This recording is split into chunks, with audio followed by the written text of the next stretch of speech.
This is King Tutankhamun, often called King Tut.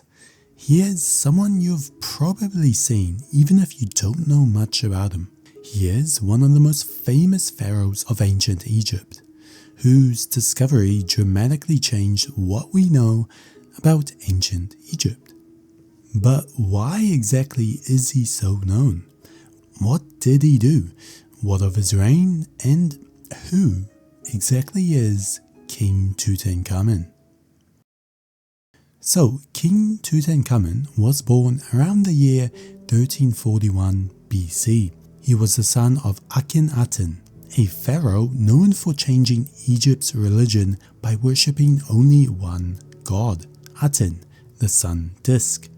Tutankhamun's mother is believed to be one of Akhenaten's sisters, but her exact identity is still debated. From what we know, Tutankhamun grew up in a time of great instability in Egypt. He became king when he was only about 9 years old, and because he was so young, he had help ruling the kingdom from powerful advisors, especially a man named A, spelled A-Y, and a general named Horemheb.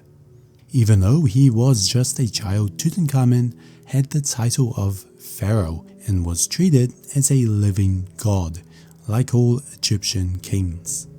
Tutankhamun's reign as pharaoh was very short but important. He ruled for about 9 years from around 1332 to 1323 BC. One of the first major changes during his rule was bringing back the old Egyptian gods. Remember, his father Akhenaten had replaced the traditional religion with the worship of just one god, but many Egyptians did not like this, and so under Tutankhamun's rule, the temples to the old gods were reopened, and the priests of Amun regained their power. This helped bring back some stability in ancient Egypt. He also moved the capital back to Thebes from the city his father had built, Amarna. Tutankhamun probably didn't make these decisions alone. His advisors likely guided him.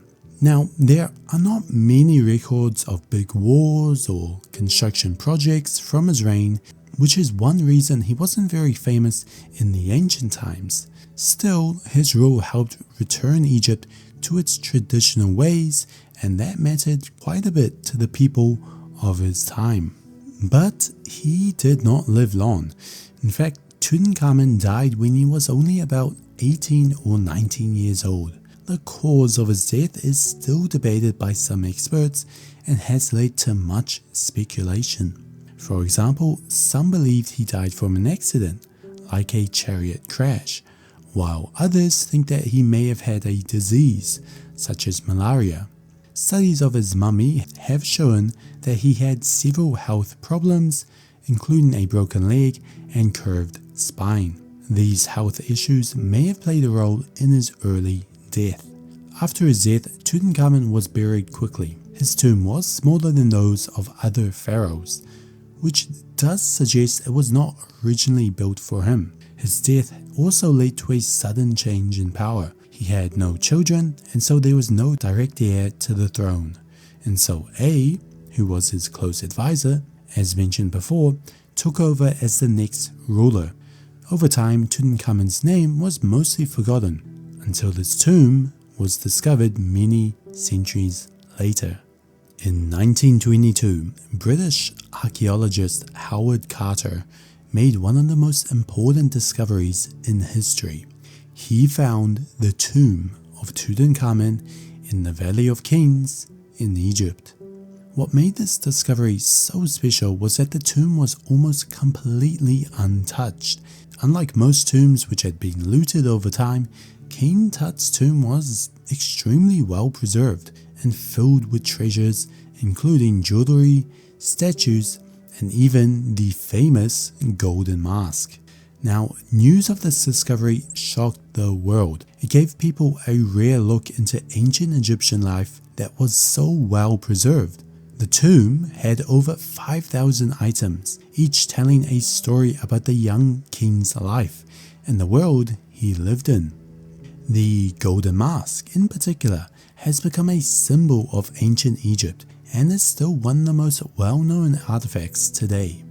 The discovery of the tomb helped create a wave of interest in ancient Egypt that continues even today. So King Tutankhamun is so well known today not because of his reign or his personal life, but mainly because of his amazing discovery of the tomb.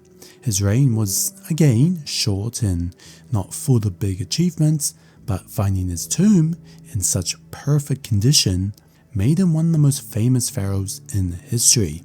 Especially his golden mask and the treasures they found helped people learn much more about ancient Egyptian art, religion, and the daily life.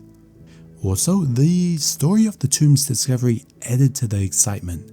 See, some newspapers at the time talked about a curse that struck people who entered the tomb, as many of the people who discovered the tomb actually died shortly after, giving this sort of idea of a curse for all those who opened the tomb. Now, this idea started capturing the public's imagination, even though it wasn't true. Movies, books, TV shows started to include this idea of a curse of when you open a pharaoh's tomb, which made him incredibly famous. Even though Tutankhamun ruled for a short time and died young, he still remains one of the most studied about and talked about pharaohs to this day, becoming a symbol for ancient Egypt.